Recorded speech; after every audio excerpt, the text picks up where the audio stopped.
It was meant to be an ordinary evening, the kind where we just relax and talk about nothing in particular. A quiet dinner, maybe a movie, nothing special, but comforting in its simplicity. It was supposed to be one of those nights where love felt predictable, familiar. At least, that's what I thought. We sat at the table, following our usual routine. She was absorbed in her phone, swiping absent-mindedly through whatever caught her attention. I didn't think much of it. We were both in our own worlds, but it felt safe, like there was nothing to worry about. I convinced myself everything was fine. Then, her phone buzzed and she laughed. That laugh, soft, sincere, was unmistakable. But this time there was something in it that didn't quite sit right. Something distant. The screen lit up for a moment, and I saw it. His name. It flashed for only a second, but it hit me like a wave. My stomach knotted. It was a name I didn't recognize, but in that fleeting moment, I knew something was wrong. She noticed me staring at the phone, and her smile faltered for just a brief instant. Before I could even process the moment, she quickly turned the phone face down. It was too fast, too deliberate. It wasn't just a casual move. It was an attempt to hide something. "Just a friend," she said, brushing it off with a light laugh. Nobody at all. Her words felt empty, hollow. When someone says nobody and then hides her phone as if it's on fire, you know it's a lie. I could feel it in my bones. But I didn't say anything then. I convinced myself I was overthinking, that it didn't matter. We continued the night, but something had changed. Her smile didn't seem the same. Her touch, once warm, now felt distant. She was there, but she wasn't really there. Her eyes were always searching for something else. I didn't confront her that night. No shouting, no accusations. I stayed silent, watched, listened, and things only grew more distant. She started staying up later. Her phone became something she locked away when she thought I wasn't looking. I saw her smile at messages, but the smile wasn't the same. It was secretive, almost offensive, as though she didn't want me to see. I began to feel like a stranger in my own home, a ghost in the life we'd once shared. Then one night it happened. She was in the shower, the door closed. I sat on the couch, trying to ignore the unease gnawing at me, but I couldn't fight it anymore. I had to know. Her phone buzzed on the nightstand. I promised myself I wouldn't check it, but my hand moved before I could stop it. My fingers trembled. It wasn't a conscious decision. It was like my body knew what my heart wasn't ready to face. And there was again his name. But this time, it wasn't just a name. It was the evidence. Dozens of messages, hundreds of photos, intimate conversations, shared plans, laughter. I wasn't just looking at texts. I was looking at proof of my replacement. Bit by bit, she had replaced me. I hadn't seen it coming, but now I could see it all. She hadn't just cheated on me. She had replaced me. Slowly, quietly, until I was nothing more than a shadow in my own life. I didn't wait for her to finish in the shower. I didn't need to hear the lies, the rehearsed apology.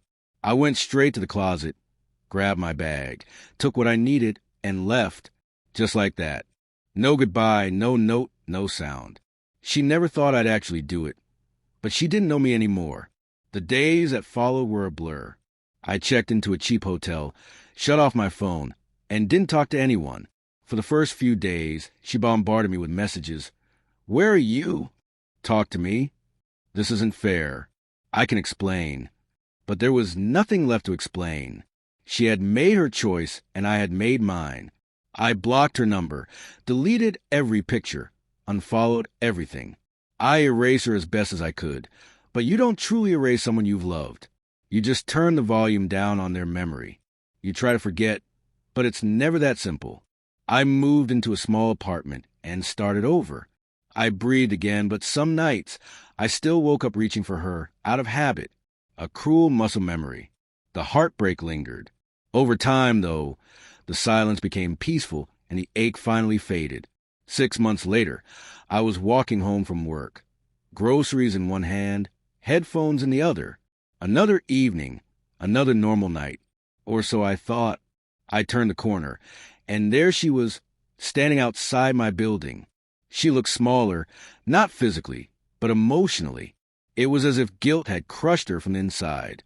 "Hey!" she said softly, like nothing had happened, like she hadn't destroyed my world. I didn't speak. I just stared at her. "Can we talk?" she asked. I should have kept walking. I should have ignored her. But part of me still wanted answers. Part of me just wanted to hear her admit what she had done. So I followed her to a small cafe down the block, a place I never took her. My new life, my new space. She stirred her coffee absent-mindedly, but didn't drink it. Her hands trembled, her voice barely a whisper. "I never thought you'd actually leave," she said. That was her first mistake. She thought love made me weak, but it didn't. It made me strong enough to walk away. She tried to explain. She said it wasn't serious, that she had been lost, that it was a mistake. But mistakes don't stretch over months. Mistakes don't come with morning texts or hidden plans. Mistakes don't replace the person you shared your life with. She cried, told me she missed me, that her life hadn't been the same. For a moment, I almost believed her. But then I remembered, regret doesn't erase betrayal. Guilt isn't love. "I don't need you to forgive me," she said. "I just needed you to know I still think about us." I nodded, but I felt nothing. No pain, no rage, no longing, just clarity. "You think about us?" I asked quietly. "But you didn't fight for us when it mattered."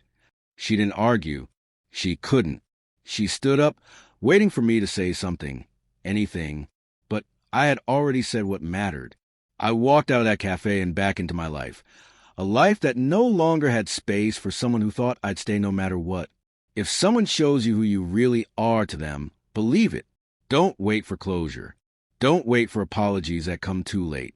Sometimes the strongest thing you can do is walk away when they least expect it and never look back.